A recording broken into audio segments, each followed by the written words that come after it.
はい、それでは抵抗負荷 SRPP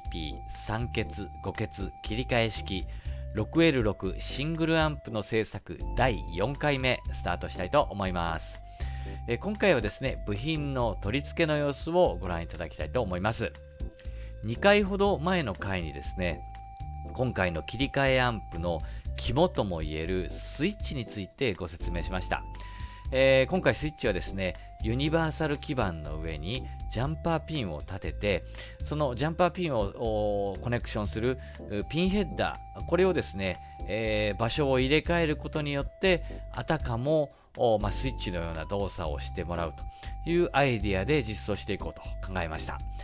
これをですね、真上から見ますと、こんな感じですね。ユニバーサル基板の上に3本、ジャンパーピンが立っていまして、そのジャンパーピンをつなぐピンヘッダーをですね、場所を変えることによって、あたかもこのようにスイッチを切り替えているかのような働きをさせるというイメージだったんですけれども、実際にハンダ付けをしていきますとですね、このジャンパーピンが非常に近い、近接しておりまして、真空管アンプを作る時の配線材っていうのはまあまあ太いんですけれども、そういうものをハンダ付けしていくとですね、うっかりこうジャンパーピン、隣り合うジャンパーピン同士がですねのハンダがこう当たってしまったりしそうな、ちょっと危険性をはらんでいると、なかなか作業性も良くないということで、少しもっと広々とスペースを使おうということで、こういう感じで実装してみました。最初に立てておいた3本のジャンパーピンはユニバーサル基板の裏側でですね、ワイヤーで全部つないでしまいまして、全部同通させたコモンとします。そして新たに2本、ジャンパーピンを立てまして、先ほどと P ヘッダーが90度回転してるんですけれども、こういう感じでですね、横方向にピンヘッダーを挿して、これであたかもスイッチのような働きをさせるというふうにしました。これによって、少しですね、スペースに余裕が出て、ハンダ付けをする場所の距離も取れまして、少し作業性も良くなりましたし、安全性も高まったんじゃないかなというふうに考えています。はい。ではですね、この後実際の作業の様子をご覧ください。はい、部品の取り付け、それから配線の作業を進めています。今の段階ですね、真空管のヒーター周りの配線ですね。それから電源トランスから電気を取ってきて B 電源を作る直前ぐらいのところまで、だいたい配線が終わりました。普通のというか、いつものアンプ作りの感じですと、こういうふうにいろいろなですね、トランスをケースに取り付けて、それから電源周りの配線なんかが終わったりすると、もう手元にですね、あと抵抗が何個かとコンデンサーが何個か、特にDC アンプですね、直結アンプなんか作ってますと、もともと部品の点数が少ないですから、非常にもう残りの部品が少なくなってきて、楽しかったこのアンプ作りももうあとわずかなのかななんていう風な気になることがよくあるんですけれども、こと今回に限っては全然そんな感じではございません。まだ手元にですね、抵抗もコンデンサーもたっぷりありますし、このスイッチを使うので、そこに向けての配線というのも、これからまだまだたっぷりやっていかなきゃいけないんじゃないかなという感じがしておりまして、これからですね、もう腹8分目どころか、腹12分目ぐらいですね、堪能できそうな感じがしています。はい。そしてですね、こちらにご覧いただけるのが、これジャンパーピンとピンヘッダーですね、を使って、スイッチを作るというコンセプトで、ユニバーサル基板の上にジャンパーピンを乗せてみたんですけれども、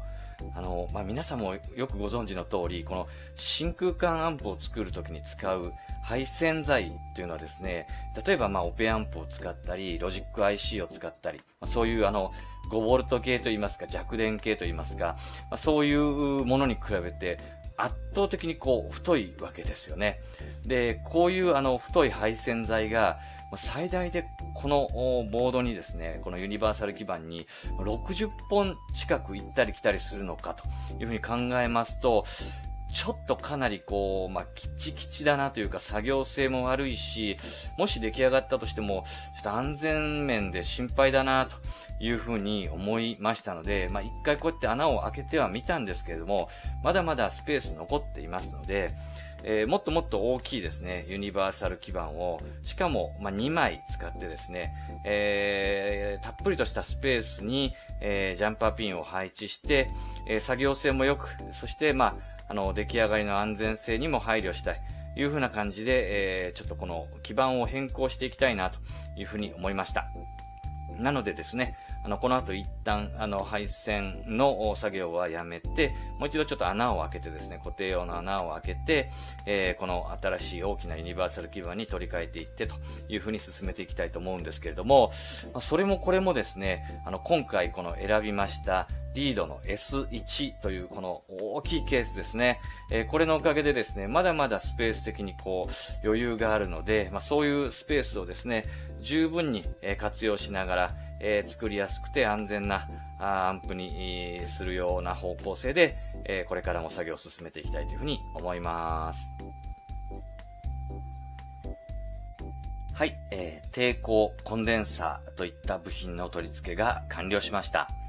前にもお伝えしました通り、前はですね、もう少し小さなユニバーサル基板でスイッチを実装しようと思っていたんですけれども、なかなかに窮屈そうだなということで、大きめのユニバーサル基板、しかもそれをですね、2枚使って、スイッチを実装するという方針に変えましたので、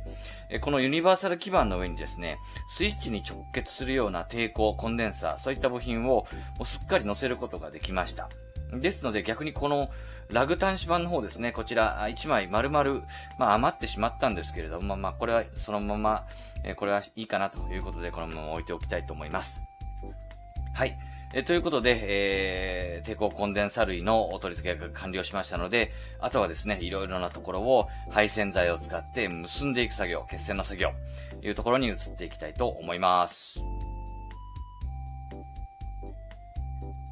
はい、部品の取り付け、そして、配線材を使った部品と部品との接続、完了しました。本当にですね、たくさん線を使ってですね、いろいろなところを、もうこれでもかというぐらい結びました。もうお腹いっぱいです。はい。またですね、注意しては進めてはいるものの、結び忘れているところがですね、何箇所も途中で発生しまして、できたかなと思ってスイッチを入れるんですけれども、なんか期待通りの電圧が出ないと。で、どうしたかなと思うと、ここ繋ぎ忘れてるわ、というのをですね、何度もやって、ようやくですね、大体、希望しているような感じの電圧がいろいろなところで出ることを確認しました。まだですね、電源トランス直後のドロップ抵抗は、ぴったりの数値のものが、自宅にちょっとないもんですから、